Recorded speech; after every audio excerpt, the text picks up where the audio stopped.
కాసేపట్లో CM camp office లో AP NDA నేతల సమావేశం జరగనుంది. CM Chandrababu, deputy CM Pawan Kalyan, Madhav ఆధ్వర్యంలో భేటీ జరగనుంది. ఉండవల్లి సీఎం క్యాంప్ ఆఫీస్ కు deputy CM Pawan Kalyan, BJP chief Madhav ఇప్పటికే చేరుకున్నారు. మరి కాసేపట్లో సచివాలయం నుంచి సీఎం చంద్రబాబు రానున్నారు. ఏపీలో రాజ్యసభ అభ్యర్థుల ఎంపికపై నిర్ణయం తీసుకునే ఛాన్స్ ఉంది. అలాగే రాష్ట్రంలో ఎస్ఐఆర్ సమన్వయ కమిటీ ఏర్పాటుపై సమీక్ష జరపనున్నారు. తాజా రాజకీయ పరిణామాలు, కూటమి 2 ఏళ్ల పాలనపైన నేతలు చర్చించనున్నారు.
మరి కాసేపట్లోనే సీఎం క్యాంప్ ఆఫీస్ లో ఏపీ ఎన్డీఏ నేతల సమావేశం జరగబోతోంది. CM Chandrababu, deputy CM Pawan Kalyan, BJP రాష్ట్ర అధ్యక్షుడు మాధవ్ ఆధ్వర్యంలో భేటీ జరగనుంది.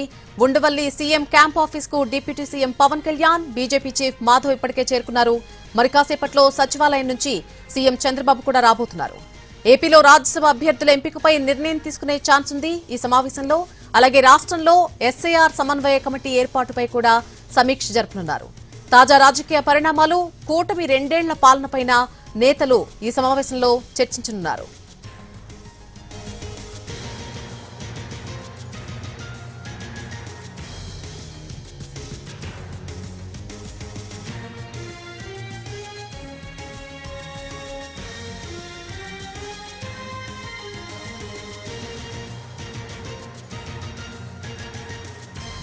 మరి కాసేపట్లోనే సీఎం క్యాంప్ ఆఫీస్ లో ఏపీ ఎన్డీఏ నేతల సమావేశం జరగబోతోంది.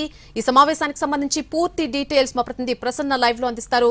ప్రసన్న, మరి కాసేపట్లో ఎన్డీఏ నేతల సమావేశం ప్రారంభం కాబోతోంది. ముఖ్యంగా ఏ అంశాలు సమావేశంలో చర్చించే అవకాశం ఉంది? అంటే సమావేశం ప్రారంభమైంది కొద్దిసేపటి క్రితం. ప్రధానంగా ఎన్డీఏ పక్షాల సమావేశం. ఆంధ్రప్రదేశ్ లో కూటమి ప్రభుత్వం అధికారంలోకి వచ్చిన దగ్గర నుంచి కూడా ఏ అంశం మీద చర్చించాలన్నా ప్రధానంగా ముఖ్యమైన అంశాలకు సంబంధించి అంటే రాజ్యసభ సభ్యుల ఎంపిక కావచ్చు, లేకపోతే ఎమ్మెల్సీలు కావచ్చు, లేకపోతే స్థానికంగా ఉన్న పరిస్థితులు, ఇతర అంశాల మీద ఎప్పటికప్పుడు కూటమి నేతలు సమన్వయ కమిటీ సమావేశాలు ఏర్పాటు చేస్తున్నారు. అందులో CM Chandrababu, deputy CM Pawan Kalyan, అదేవిధంగా ఏపీ బీజేపీ చీఫ్ ఎవరైతే ఉంటారో వాళ్ళు మాధవ్ ఉన్నారు ప్రస్తుతం. ఆయన ముగ్గురు కలిసి ఈ కమిటీ ప్రధానంగా కూర్చుని కీలక అంశాలను డిస్కస్ చేయడం జరుగుతుంది. అందులో భాగంగానే కొద్దిసేపటి క్రితం ప్రస్తుతం మనం ఉండవల్లి సీఎం చంద్రబాబు నివాసం దగ్గర ఉన్నాం. ఈ నివాసంలో వీరి భేటీ ప్రధానంగా జరుగుతోంది. ముగ్గురు కూడా సీఎం చంద్రబాబు కొద్దిసేపటి క్రితమే కేబినెట్ సమావేశం ముగించుకుని సచివాలయం నుంచి వచ్చారు. ఇవాళ ప్రధాన ఎజెండా ఏంటంటే రాజ్యసభ సభ్యుల ఎంపికకు సంబంధించి ప్రధానంగా ఆంధ్రప్రదేశ్ లో జూన్ 8 అంటే ఈ నెల 8 రాజ్యసభ సభ్యుల నామినేషన్కి ఆఖరి తేదీ. దాంతో 4 రాజ్యసభ స్థానాలు ఏపీకి వస్తాయి. అందులో టీడీపీకి 2, బీజేపీ జనసేన చెరొకటి తీసుకోవడానికి ప్రస్తుతం ప్రపోజల్ ఉంది. అయితే బీజేపీ కనుక రాజ్యసభ స్థానం వద్దంటే ఆ స్థానాన్ని కూడా టీడీపీ తీసుకునే అవకాశాలే ఉన్నాయి. అప్పుడు టీడీపీకి 3 స్థానాలు, జనసేనకి 1 స్థానం వస్తుంది. దానికి సంబంధించి అభ్యర్థుల ఖరారు విషయంలో ఏం చేయాలి? ప్రధానంగా జనసేన నుంచి 2 పేర్లు, లింగమనేని రమేష్, బండారు నరసింహారావు పేర్లు వినిపిస్తున్నాయి. ఇద్దరిలో ఎవరికి రాజ్యసభ స్థానం ఇవ్వాలనే దాని మీద చర్చ జరుగుతుంది. టీడీపీలో కూడా చాలా మంది ఆశావాహులు ఉన్నారు. అందులో కిలా రాయేష్, చింతకాయల విజయ్, అదేవిధంగా సానా సతీష్ ప్రస్తుతం రాజ్యసభ ఎంపీగా ఉన్నారు కాబట్టి ఆయనకి రెన్యూవల్ చేసే అవకాశం ఉందా, లేకపోతే ఇతరత్ర వర్ల రామయ్య, యనమల రామకృష్ణుడు, ఇలా కొన్ని పేర్లు ప్రధానంగా టీడీపీలో ఎప్పుడు కూడా ఆశావాళ్ళు చాలా ఎక్కువగా ఉంటుంటారు. రాజ్యసభ స్థానాలు కావచ్చు, ఎమ్మెల్సీలు కావచ్చు, దానికి సంబంధించి ప్రధానంగా ఎక్కువగా ఉంటారు. దానికి సంబంధించి ఎలాంటి నిర్ణయాలు తీసుకోవాలి అనే దాని మీద ఇవాళ చర్చిస్తారు. ఒకవేళ బీజేపీ నుంచి కనుక వద్దు అనే ప్రపోజల్ వస్తే టీడీపీకి 3 స్థానాలు వచ్చే అవకాశం ఉంది. అందులో ప్రధానంగా కిలార్ రాజేష్ పేరు వినిపిస్తోంది. అదేవిధంగా చింతకాయల విజయ్ పేరును కూడా కొంతమంది యువ నాయకుడు కాబట్టి గతంలో హామీ ఇచ్చిన విధంగా చెప్పారు. సానా సతీష్కి రెన్యువల్ చేస్తారా, లేకపోతే మిగిలిన బీసీ వర్గాల నుంచి, ఎస్సీ వర్గాల నుంచి ఎవరికైనా ఇవ్వచ్చా అనే చర్చ కూడా ప్రధానంగా జరుగుతుంది. కాబట్టి దీనికి సంబంధించి ఎలాంటి నిర్ణయం తీసుకుంటారనేది ఆసక్తికరంగా మారింది. మరోవైపు రాజ్యసభ స్థానాలు ఫైనలైజ్ చేస్తూనే స్పెషల్ ఇంటెన్సివ్ రివిజన్ సర్ ఆంధ్రప్రదేశ్లో ఓటర్ల జాబితా సమగ్ర సవరణకు సంబంధించి సర్ అమలు కానుంది. ఈ నెల 14వ తారీఖు నుంచి దాని ప్రక్రియ కూడా అమలవుతోంది. కాబట్టి 3 పార్టీలు సమన్వయం చేసుకుని సర్ ప్రక్రియను దగ్గరుండి పర్యవేక్షించాలి.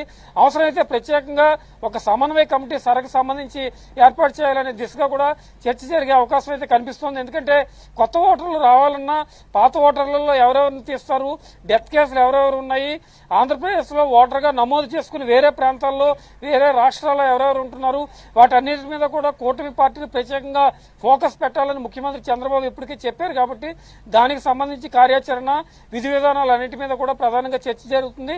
దీంతో పాటు తాజా రాజకీయ పరిణామాలు, కూటమి 2 ఏళ్ల పాలనకు సంబంధించి జనంలోకి ఏ రకంగా తీసుకెళ్లాలి, వైసీపీ చేస్తున్న విమర్శలను ఏ రకంగా తిప్పికొట్టాలి, ప్రధానంగా కొన్ని కీలక అంశాలకు సంబంధించి డిఎస్సీ నిర్వహణ కావచ్చు, రాజధాని ప్రాంతంలో కొంతమంది రైతులు వెళ్లి అమరావతి ప్రాంతం నుంచి జగన్ కలవడం కావచ్చు, వైసీపీ రాజధాని మీద వేసిన కమిటీ కావచ్చు, ఇలాగా ఆన్ గోయింగ్ ఇష్యూస్ మీద ఎప్పటికప్పుడు సమర్థవంతంగా తిప్పికొడుతూ ఏ రకంగా ముందుకెళ్లాలి, స్ట్రాటజీస్ ఏ రకంగా ఉండాలి, వీటన్నిటి మీద కూడా ప్రధానంగా కూటమి కమిటీ సమావేశం జరుగుతుంది. రాజ్యసభ ఎంపిక, సభ్యుల ఎంపిక పూర్తయితే కనుక మిగిలిన వాటి విషయం మీద దృష్టి పెట్టే అవకాశం ఉంటుంది. కాబట్టి దానికి సంబంధించి కూడా ప్రధానంగా చర్చ జరుగుతుంది. 1 గంట, గంటన్నర పాటు ఇంచుమించు సాయంత్రం 6-6:30 వరకు ఈ సమావేశం ముగిసే అవకాశం ఉంది. మరి మీడియాకు బ్రీఫ్ చేస్తారా, లేకపోతే దీనికి సంబంధించి ఏదైనా ప్రెస్ నోట్ ఇస్తారా, ఓవరాల్ గా పరిస్థితి ఏంటి, రాజ్యసభ సభ్యత్వాలకు సంబంధించి చర్చించిన తర్వాత పేర్లు ఎప్పుడు ప్రకటిస్తారు, వీటన్నిటి మీద త్వరలోనే స్పష్టత వచ్చే అవకాశాలు అయితే మనకి కనిపిస్తూ ఉన్నాయి. Nalini. Right Prasanna, thank you. CM camp office లో ఏపీ ఎన్డీఏ నేతల సమావేశం అయితే ప్రారంభమైంది. CM Chandrababu, deputy CM Pawan Kalyan, అలాగే బీజేపీ చీఫ్ మాధవ్ ఆధ్వర్యంలో ఈ భేటీ జరుగుతోంది. ఉండవల్లు క్యాంప్ ఆఫీస్ కు ఇప్పటికే నేతలంతా కూడా చేరుకున్నారు. సమావేశం కూడా ప్రారంభమైంది. ఏపీలో రాజ్యసభ అభ్యర్థుల ఎంపికపై నిర్ణయం తీసుకునే అవకాశం ఎక్కువగా కనిపిస్తోంది. ఈ సమావేశం పూర్తయిన తర్వాత పేర్లను కూడా ప్రకటించే అవకాశం ఉందనే దానికి సంబంధించి ఒక సందిగ్ధత అయితే నెలకొనుంది. రాష్ట్రంలో ఎస్ఐఆర్ సమన్వయ కమిటీ ఏర్పాటుపై కూడా సమీక్ష జరపబోతున్నారు ఈ సమావేశంలో.